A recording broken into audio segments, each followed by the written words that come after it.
I've spent about $9.6 million on ads in the last 12 months alone, and scaling e-commerce businesses used to be hard for me until I understood these 3 things, which I want to share with you in today's video. Now, I've been able to scale about 12 brands at this point from 6 to 7 figures solely through utilizing Facebook ads, and have recently shared our latest case study on the channel where we took one of our brands from $70,000 a month to over $210,000 a month. And so you might ask, what are these 3 things that you understood through this process? Well, let me get started. Now, perhaps if you're new to the channel, you know who I am. My name is Justin, and I'm the founder at paidadvertising.com, an online marketing growth firm specializing in elevating thriving e-commerce brands by simplifying online growth. With that being said, let's get straight into the video. So the first lesson I have for you is that there is a budget rule. So let me get into that. Number 1, you need to spend a certain amount on ads. And I think a lot of businesses are spreading themselves too thin in terms of ad spend. It's not that they're spending too little. Most often than not is that they're spending too little across too many ads. And that's the biggest problem. So the way I typically think about ad spend is the following. So again, I'm talking mainly to an e-commerce business right now. The way we decide ad spend for an e-commerce business is that we'll typically try and allocate at least AOV on a day-to-day basis per ad that is live. So let me give you an example. You're selling a product, or your average order value for your e-commerce brand is $100. So then what I do is that per ad that would be live on the account, you would have to roughly be able to spend about $100 a day. Or another way that we look at this is to spend 2 times your CPA target. So with that being said, a CPA target for most brands that have, let's say, average cost of goods, that might be about half of AOV, which is why I'm saying here, might as well just set that budget to roughly what your AOV is. So going back to my example, you have $100 AOV, so therefore you set your budget to $100 a day to start. You start with 1 ad only. You run this ad for about 2 days, so you let it spend roughly twice your AOV. And then once this period is done, so again, very important, wait 2 days. The first 2 days are usually very erratic once you launch a new ad. There's ups and downs in CPMs, the algorithm is just trying to find their way through the right people. And all in all, you gotta give things some time. One of my most popular videos on the channel was something along the lines of one of the best things you can do for Facebook ads, or how to improve Facebook ad results while do nothing. And obviously this was a hyperbole of what you need to do, but it's just seriously, too many people make too many changes very fast when launching a new ad, where I'm like, just set it and forget it for at least 48 hours, considering that you have had set the budget that I just spoke about. And once you've done that, you'll know that within 48 hours, you gave this ad enough time and enough budget for it to show you results. And I'll kind of tie my point with knowing one's unit economics, like very important to know what you're optimizing for when running ads. You should know to the T per product or collection, or perhaps as a total blended business average, what our overall margins are looking like across all products. And when I say margins, I'm gonna go more specific. I'll talk about cost of delivery, knowing how much it costs you to get the product in your hands, to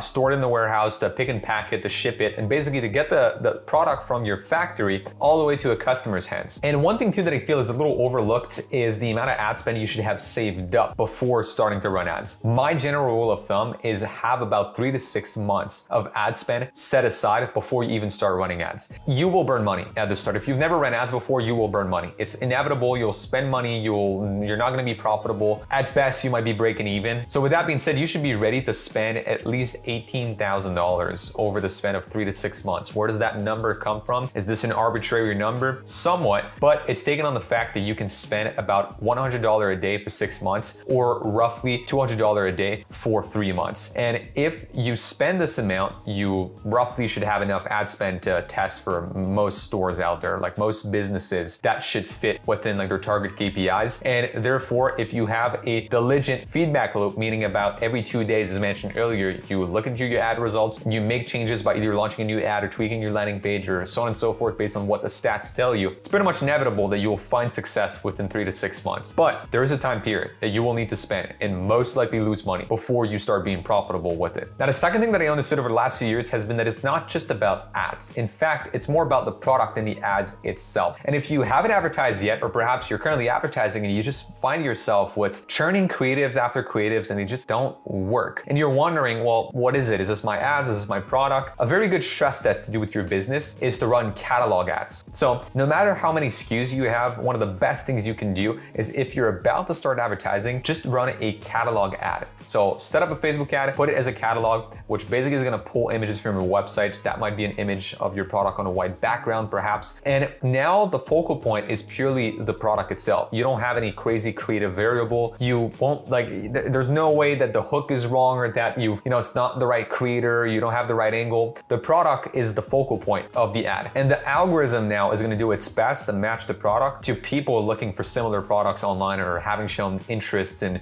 similar stores before. So with that being said, that eliminates all the creative variables and puts the focal point on the product itself. And if you're able to at least break even, if not take a profit from catalog ads, it's usually a very good indicator that you investing more money into building ad creatives and getting the right ad creatives will probably perform a lot better. Whereas if on the flip side, you run a catalog ad and like nothing happens, then it doesn't mean that you should just completely abandon this product and stop advertising. No, it just means that there's for sure no innate desire in the audience to buy this product naturally. It's not necessarily something on demand and self-explanatory. So you'll have to overcompensate on the marketing side. You'll have to have really good creatives, probably much better than the average or much better than your competitors in order for you to have a fighting chance in this market. And second thing in regards of ads not being everything, Shopify Health Score, very important metric for you to start tracking. You go conversion rate times average order value on your Shopify store. So as an example, you have a $100 AOV and you have a 2% conversion rate on your Shopify store. That is a 2 times 100. So that is a 200 Shopify Health Score. If you stop this video and you calculate yours right now and you realize that you are below 100, there is a clear issue with your website. Don't even think about scaling ads as of this point. There's a clear product market fit issue or clear website design flaw or clear CRO mistake, or there's something that needs to be changed on the website if you're below 100. 100 to 150, you're in the yellow zone, which is don't yet scale your spend, but you just need a few tweaks, like you're almost there. 150 plus, usually you're pretty golden. This is one of the most common traits I've noticed, like across all those 12 plus brands that I told you about earlier that we took from 6 to 7 figures in the last few years. Every single one of them, they already had a Shopify Health Score of 150 or more, or we work with them to get their Shopify Health Score above 150. In that latest case study I talked about earlier that we just posted on the channel, which is essentially how we took a brand from 70K a month to over 210K a month. They came to us and their website was at 300 Shopify Health Score, which tells you how good it was converting, which makes the advertising process a lot easier. There's a lot less friction for us on our side, and really like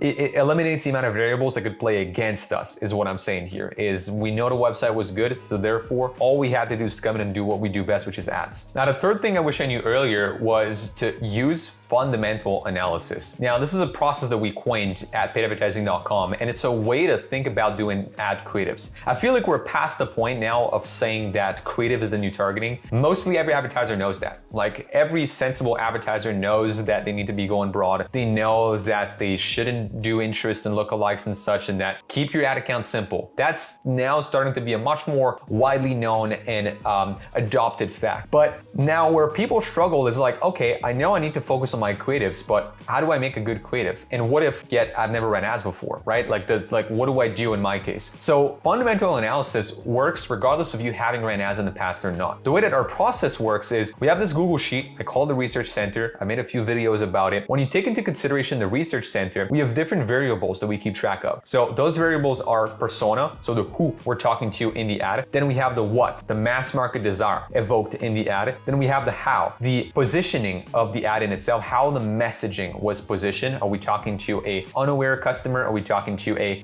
product aware prospect? Are we like, who are we talking to and how are we speaking to them? So who, what, how is defined. And then we go into a further level. Who is the creator? If it's a UGC video, what type of ad was that? Static, UGC, etc. If it was an ad, did we use any template that we already had internally? Perhaps with a UGC video, templates look like this, right? It could be building blocks like hook, problem, solution, twist the knife, then you go into benefits, then social proof, CTA. That's like a structure for how you would structure the video. We also take note of the copy and the headline, right? And now once we have all of these variables, now we're able to plug and play them to make new creatives. And therefore, that's why I'm saying it works, would it be for your existing ads or for looking into your competitors' ads if you haven't ran ads yet. So when you do market research with own data or market data, then what you can do is you can build two of these sheets, one with the data that you own and one with the market data. And with the market data, what you can do is you can look into your longest standing long-standing ads, the ads that have ran for months, chances are, unless they're perhaps VC backed with deep pockets and tons of funding, those ads are probably profitable. If they've been live for this much, it's probably because they're getting good results. So then what you can do is you can use your logical brain and analyze these ads and think, who is the persona? Who are they talking to in this ad? And there's tons of tools out there that help you do that with AI. Like as an example, I use Atria, which is a creative software. You can save an ad from the ad library. If it's a video ad, you can literally have the transcript of this ad, and then you put it to ChatGPT and you ask it, who's this ad for? What's the persona? What's the mass market desire in this ad? And it can tell you all of these variables. So you start building yourself a cheat sheet, essentially, of all the ads that have been running for the longest time for various competitors of yours. You do that 20, 50, 100 times. You now find yourself with tons of ads, and you can start doing pattern recognition. Were some of these ads, like